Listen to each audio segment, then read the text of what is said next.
Hello friend, स्वागत है आप लोगों का हमारे चैनल यूजीसी नेट एकेडमी साहित्य में। तो आज का जो हमारा टॉपिक है कि हम यूजीसी नेट की तैयारी कर रहे हैं, मेरे लिए कौन सा बेस्ट बुक है। तो सबसे मेरे भाई और बहन, मैं सबसे पहले बात बोल देना चाहती हूँ कि कोई बुक भी मतलब हम बोल सकते हैं ना कि अच्छे और बुरे नहीं होते हैं, ठीक है। बुक सारा अच्छा होता है, डिपेंड मेरे पे करता है कि हम उस बुक को कैसे पढ़ते हैं और कितना पढ़ते हैं, ठीक है। तो मैं यहाँ कुछ बुक बताने वाली हूँ, शायद अगर आप लोगों को अच्छा लगे तो आप लोग रेफ़र कर सकते हैं अपने लिए, ठीक है। तो यहाँ पे आप लोग एक यहाँ पे देख सकते हैं, ये सरस्वती गोविंद पांडे जी का वस्तुनिष्ठ हिंदी साहित्य का इतिहास है, आप लोग यहाँ पे देख पा रहे होंगे, ठीक है। तो ये बुक है और इसमें इस तरह के विषय सूची कुछ दिए हुए हैं और इसके साथ साथ मैंने इसका भी पहले भी वीडियो बनाया था। और ये इस बुक में इस तरह ऑब्जेक्टिव्स टाइप्स के आपको मिल जाएंगे। तो इसमें ऑब्जेक्टिव टाइप के हिंदी में जो स्टार्टिंग से भी तैयारी कर रहे हैं उसके लिए भी ये बुक हम बोल सकते हैं कि बेस्ट होता है, ठीक है। तो एक ये बुक आ गया हमारा, और फिर अरिहंत का भी ठीक ठाक है और प्रतियोगिता साहित्य वो भी ठीक ठाक है। मतलब कहने का मतलब आप कोई सा भी बुक लीजिए, सब सारा बुक अच्छा होता है। मैं यहाँ किसी भी बुक को ये नहीं बोल सकती कि मैं बहुत बड़ी विद्वान हूँ इसलिए मैं ये बोल रही हूँ कि कोई ये बुक गलत है, ये बुक अच्छा है। बुक सारा अच्छा डिपेंड करता है हम स्टूडेंट्स पे कि हम लोग उसको कैसे फॉलो करते हैं, कितना पढ़ते हैं। बोलते हैं ना 50 बुक रखने से अच्छा है कि एक ही बुक को 50 बार पढ़े। एक और मैं यहाँ दिखाना चाहूँगी, मैंने पहले भी दिखा दिया था, ये दृष्टि का है। इसमें पूरे 10 यूनिट को कवर किया गया और आप लोग यहाँ पे देख सकते हैं ये काफ़ी थोड़ी मोटी बुक है। आप लोग को यहाँ शायद आई होप दिख रहा होगा कि यहाँ पे 10 यूनिट को इसमें कवर किया गया है। और इसमें जो क्या इशू है मैं वो भी बता देना चाहती हूँ। इसका जो प्रश्न उत्तर है ना, मतलब उसमें थोड़ा सा आंसर की में इसका गड़बड़ी है। बाकी हम ये बोलें कि आप लोगों ने आचार्य रामचंद्र शुक्ल जी का जो हिंदी साहित्य का इतिहास है और ये सरस्वती गोविंद पांडे, उन दोनों को मिक्स करके ये वाला बुक बनाया गया। मैंने ये पहले भी जो वीडियो बनाया था तो ये वाला बात मैंने कहा था, ठीक है। तो ये दोनों को मिक्स करके मतलब सरस्वती और ये आचार्य रामचंद्र शुक्ल का और इस बुक को मिक्स करके ये बुक बनाया गया है। तो आप ये दोनों बुक को अलग अलग पढ़ने से बेटर है, अलग अलग लेने से बेटर है कि अगर आप ये बुक भी ले लेते हैं तो आपके लिए सफिशियंट है, ठीक है। तो एक हम इसकी बात कर लेते हैं। और एक बुक जो मेरे पास और है जो कि शायद आप लोग नहीं भी लेंगे तो कोई फ़र्क नहीं पड़ने वाला है, एक पुनीत रॉय जी का यहाँ पे ये बुक है। और इसमें सारा कुछ हम बोल सकते हैं कि ऑब्जेक्टिव दिया हुआ है, पाश्चात्य काव्य शास्त्र, भारतीय काव्य, हाँ, लेकिन बहुत डीपली से दिया है इसमें। मतलब मुझे नहीं लगता कि कोई क्वेश्चंस, मतलब अगर आप थ्योरी पढ़िएगा तो वहाँ से कोई क्वेश्चन छूट के इसमें आया, नहीं, बिल्कुल भी। बहुत छोटी सी छोटी चीज़ें, बड़ी से बड़ी चीज़ों को मतलब इसमें ऑब्जेक्टिव टाइप से दिए गए। आई होप आप लोग को दिख पा रहे होंगे यहाँ पे, ठीक है। तो ये बुक एक आ गया हमारा। फिर आपको आचार्य रामचंद्र शुक्ल जी का तो सब कोई बुक नहीं पढ़ता, लेकिन वो बुक भी बहुत अच्छी है, उनको भी पढ़ना चाहिए। अगर आप नहीं भी पढ़ते हैं तो अगर आप दृष्टि की जो पब्लिकेशन की जो बुक है उनको भी पढ़ लेते हैं तो वो भी आपके लिए बेस्ट है।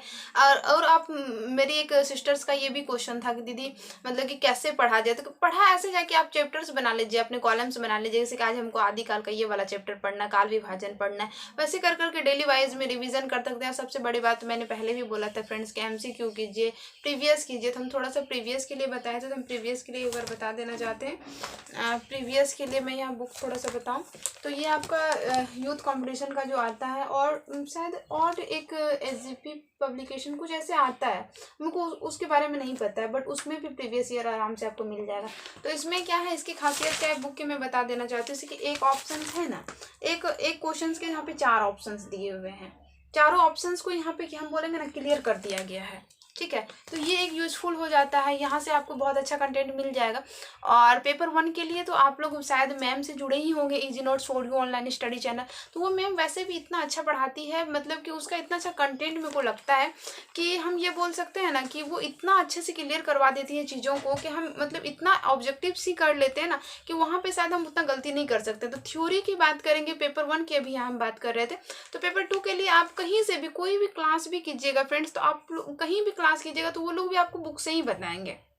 ऐसा तो नहीं कि बुक से नहीं बताएंगे, हाँ कोई मतलब ये है, मतलब हम बोल सकते हैं कोई गॉड जी उतर के आए वो खुद पढ़ाएंगे, तो ऐसा तो नहीं ना, हर कोई बुक से ही बताता है। जो होता है हमारे लिए बेस्ट जो है हमारा बुक ही है, ठीक है। लेकिन ये होता है कि अगर हम किसी टीचर से या फिर हम किसी से सीनियर से अगर हम लगाव में रहते हैं तो वो हमको ये बताते हैं क्या पढ़ना और क्या छोड़ना है, ठीक है, क्या मेरे लिए इम्पोर्टेंट है क्या इम्पोर्टेंट नहीं है, यहाँ पे ये बात आ जाता है, ठीक है।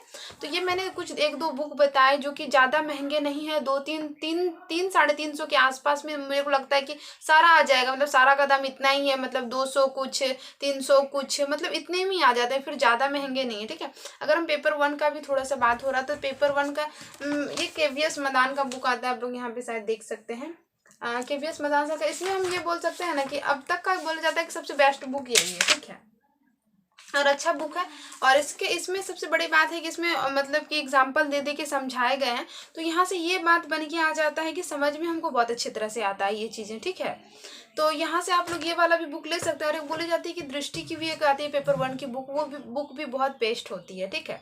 तो वो भी ले सकते हैं। कहने का मतलब फ्रेंड्स, ज़्यादा बुक लेना। और एक पेपर 1 के लिए भी आप यूथ कंपटीशन का एक ले सकते हैं, सॉल्यूशन पेपर, उसमें सारे सेट का दिया गया, जैसे कि 20 में जितने एग्जाम हुए, 21 में जितने एग्जाम हुए, तो फिर वहाँ से भी वो सब कुछ यूज़फुल हो जाता है। और फिर मॉक टेस्ट कीजिए आप। और हम बोल सकते हैं जो हमारे हिंदी साहित्य में गद्य वाला भाग है वो तो नेट पे ऑलरेडी अवेलेबल है। यूट्यूब तो हमारे लिए देवता का काम करता है पढ़ने में, ठीक है। तो फिर वहाँ से भी हो जाता है। तो फिर इतना परेशान होने का नहीं है, कोई सा भी एक बुक लीजिए। मेरा यहाँ कहने का बस एक ही मोटिव है मेरे भाई और बहन, कि मतलब कि ज़्यादा बुक के पीछे भागने का कोई इशू नहीं है यहाँ पे। कोई एक सा ही बुक लीजिए, लेकिन उसको ही बहुत अच्छी तरह से पढ़िए, बार बार पढ़िए। 10 बुक पढ़ने से अच्छा है कि एक ही बुक को हम 10 बार पढ़ें, 50 बार पढ़ें, तो वो मेरे माइंड में ज़्यादा रहेगा और हम ज़्यादा समझ पाएंगे। क्योंकि दुख हमको तब नहीं होता जब हम क्वेश्चंस नहीं जानते हैं, दुख हमको तब होता है जब हम क्वेश्चंस जानते हैं और उस क्वेश्चन को हम बहुत अच्छे से गलत करके आते हैं, ठीक है। तो आई होप आप लोगों के क्वेश्चंस के आंसर मिल गए होंगे, कौन सा बेस्ट बुक है, कौन सा सब कुछ बेस्ट बुक है, मेरा कहने का मतलब यहाँ पे ये है। तो आप लोग कोई भी बुक्स ले सकते हैं और उसको पढ़ सकते हैं। हाँ, लेकिन मैं ये इतना एक बार फिर कहूँगी कि सरस्वती गोविंद पांडे अगर आप हिंदी से हैं तो ज़रूर ही लीजिए, ज़रूर ही पढ़िए, क्योंकि बहुत बहुत अच्छी बुक है। उसको एकदम साथ में रखिए, बोलते हैं ना, एकदम साथ में हमेशा उसको पढ़ते रहिए। और आई होप ये वीडियो आप लोगों के एग्ज़ाम के लिए यूजफुल रहेंगे। तो मिलते हैं किसी नेक्स्ट वीडियो में, तब तक के लिए थैंक यू सो मच।